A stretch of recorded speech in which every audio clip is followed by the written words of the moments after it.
सभी प्रेमी जनों को जय श्री परमानंद।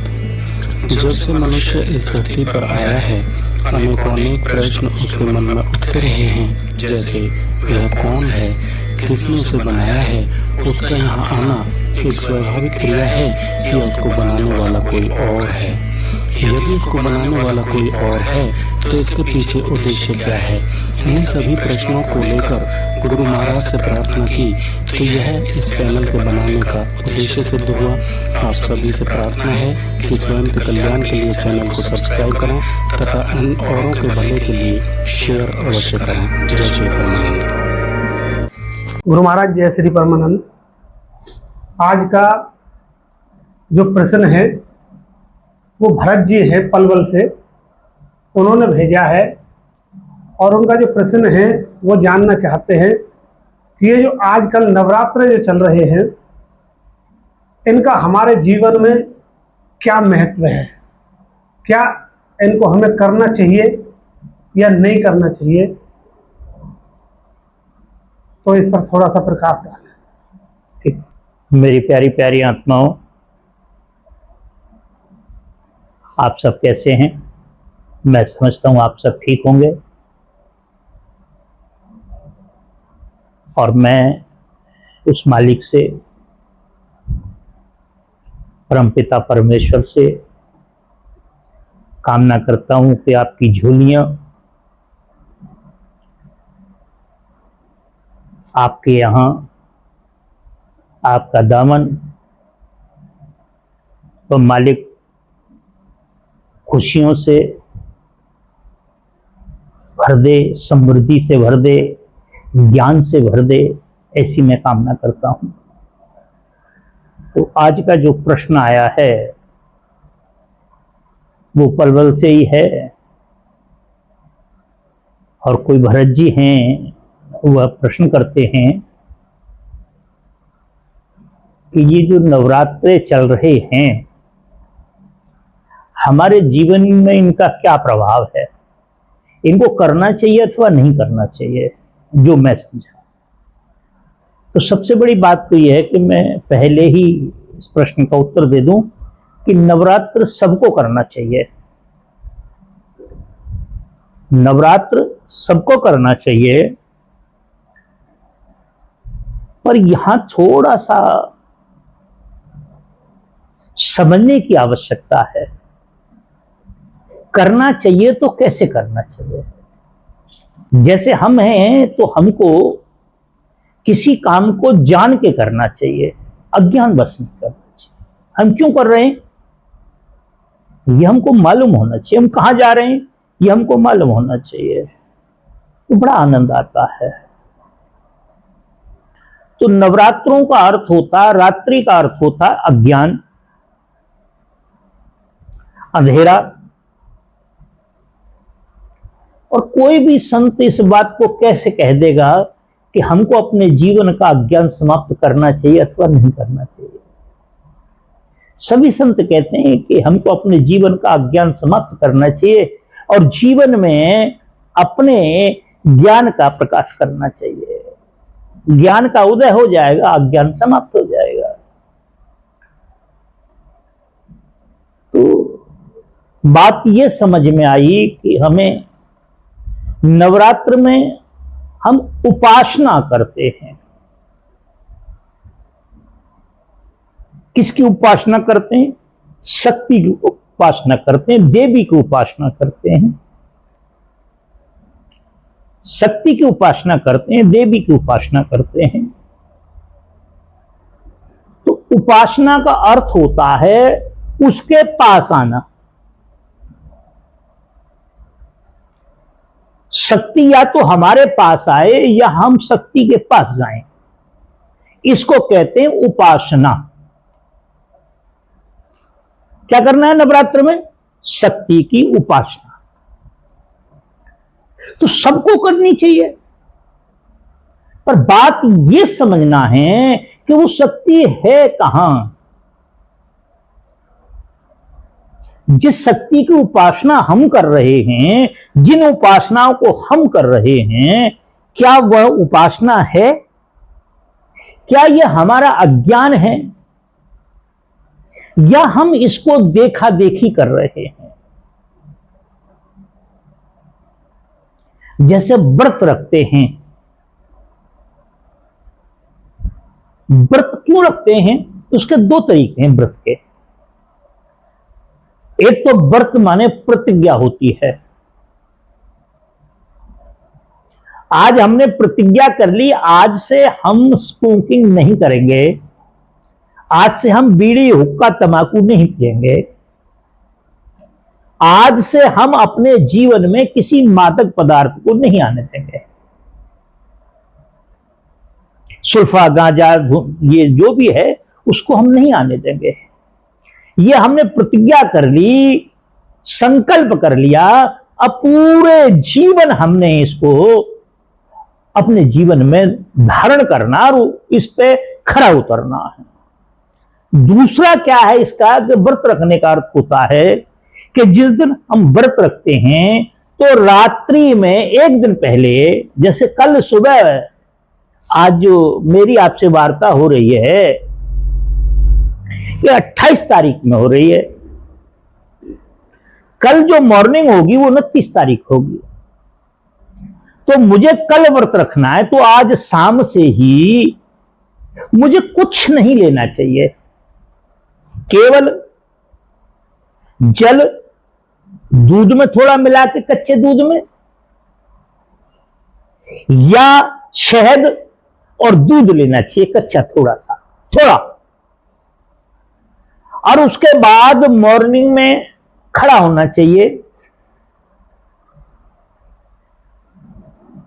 तो हमको बीड़ी नहीं पीनी चाहिए, हुक्का नहीं पीनी चाहिए, सिगरेट नहीं पीनी चाहिए, बैड टी नहीं पीनी चाहिए। क्या कर लीजिए? बैड टी नहीं पीनी चाहिए। और दिन में 12 बजे तक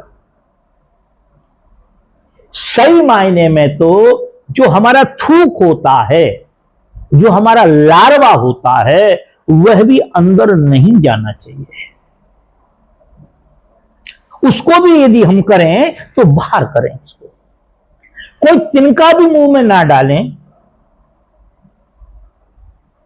और 12 बजे हम थोड़ा सा फलाहार लें। कितना फलाहार? रोज जितना भोजन करते हैं उसका 8वां हिस्सा, उसका 8वां हिस्सा, और वो भी फल, ओनली फल।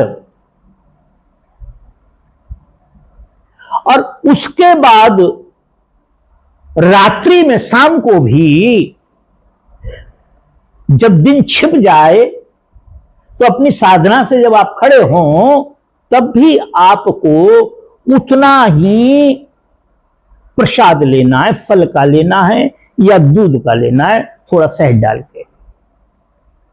ये हुआ व्रत। इसका क्या औचित्य है? क्यों बनाया इसको? इसलिए बनाया कि हमें साधना करनी है, साधना करनी है, उपासना करनी है तो हमें शरीर से करनी है। यदि रात्रि में हमने भोजन अधिक कर लिया तो दूसरे दिन हमारे शरीर में थकान रहेगी, क्योंकि भोजन का नियम है कि वह निद्रा को देता है, वो थकान को देता है। और क्या होगा? हमारे अंदर एसिड बनेगा, अपान वायु खारिज होगी, तो उससे क्या होगा? हमारा ध्यान टूटेगा।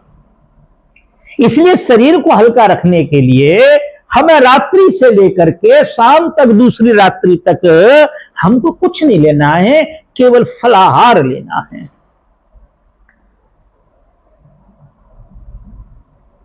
इससे क्या होगा? ये साइंटिफिक कारण भी है।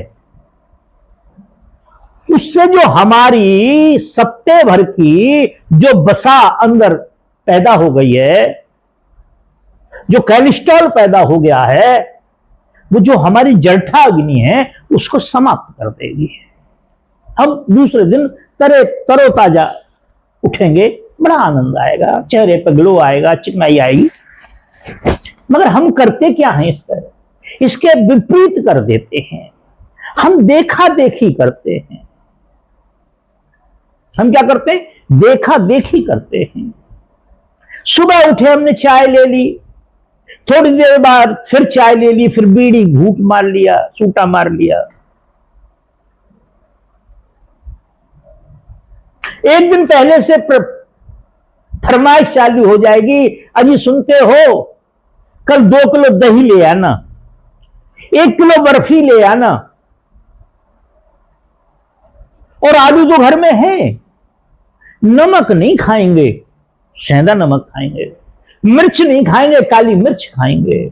आटा नहीं खाएंगे, कूटू का आटा खाएंगे।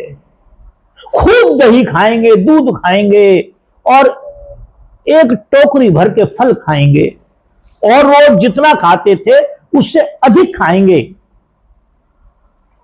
क्या अधिक खाने के बाद आप साधना में बैठ सकते हैं? क्या ध्यान आपका पेट से हट सकता है? नहीं हट सकता। इसको व्रत नहीं कहते, इसको चर्त कहते हैं। क्या कहते हैं? चर्त कहते हैं। आपको कैसे पता लगा? आपको कैसे पता लगा? जब एक दिन आप नहीं रुक सके, दूसरी चीजों से आपने उस गड्ढे को भर लिया, आपको यही नहीं पता लगा कि आज भी हमारे सिस्टम में, हमारे समाज में बहुत लोग ऐसे हैं जिनको कई कई दिन तक भोजन प्रसाद नहीं मिलता है। कैसे उनकी पीड़ा को आप महसूस करेंगे? व्रत का यह भी एक अर्थ है, प्रतिज्ञा है, शरीर को स्वस्थ रखना है और सिस्टम को जानना है कि मेरे एक दिन भूखे रहने से मेरी गति ये हो गई है, और जिनको कई कई दिन भोजन नहीं मिलता उनकी क्या गति होती होगी। क्या हम सिस्टम के साथ न्याय कर रहे हैं या हम कहीं अन्याय कर रहे हैं? तो क्या है? देखा देखी हो रहा है। धर्म देखा देखी नहीं होता है, ज्ञान देखा देखी नहीं होता है। इसके अंदर हमको पहले जानना चाहिएगा, कोई जानकार आदमी से, कि भाई हमको व्रत कैसे करना चाहिए, क्या तरीका है, हम क्यों करते हैं, क्यों नहीं करते।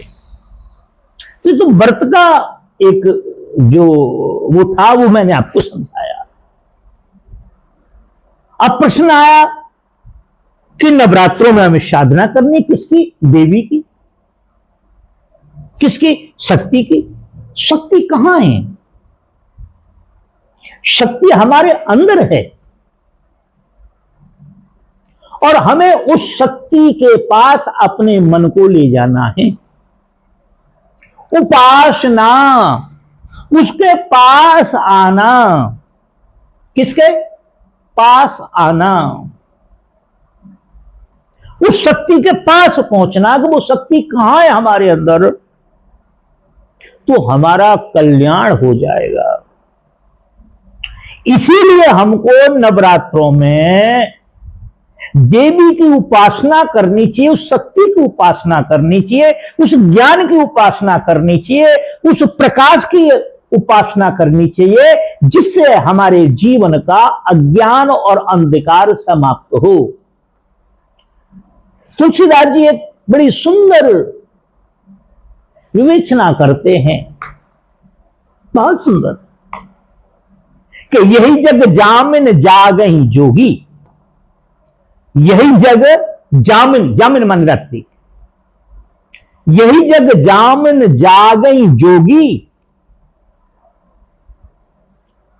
परमार्थी प्रपंच वियोगी। जिनको परमार्थ अच्छा लगता है, स्वार्थ अच्छा नहीं लगता, परमार्थ अच्छा लगता है, दूसरों की भलाई अच्छी लगती है, दूसरों को सुख पहुंचाना अच्छा लगता है, दूसरों का मुस्कुराना अच्छा लगता है, क्योंकि दूसरे के अंदर, पर के अंदर ही तो परमात्मा है, पर के अंदर ही परमात्मा है। तो हमें क्या करना है? हमें शक्ति की उपासना करनी है। जैसे हम दुर्गा भी कहते हैं, कहीं अष्टभुजा वाली कहते हैं, तो जिन देवियों को आप किसी धातु की, पाषाण की जो देख रहे हैं, ये दुर्गा नहीं है, ये देवी नहीं है, ये मात्र होशियार लोगों की कल्पना है। अष्टभुजा वाली आपके ही अंदर है। 5 विषय 3 गुण, अष्टभुजा हो गई है। 5 विषय 3 गुण, अष्टभुजा हो गई। 5 तत्व 3 गुण, अष्टभुजा हो गई। और ये अष्टभुजा वाली हमारे जीवन के अज्ञान रूपी महिषासुर का मर्दन करेगी। हमारी ये अष्टभुजा वाली जिस दिन हमको ज्ञान हो जाएगा, वह शक्ति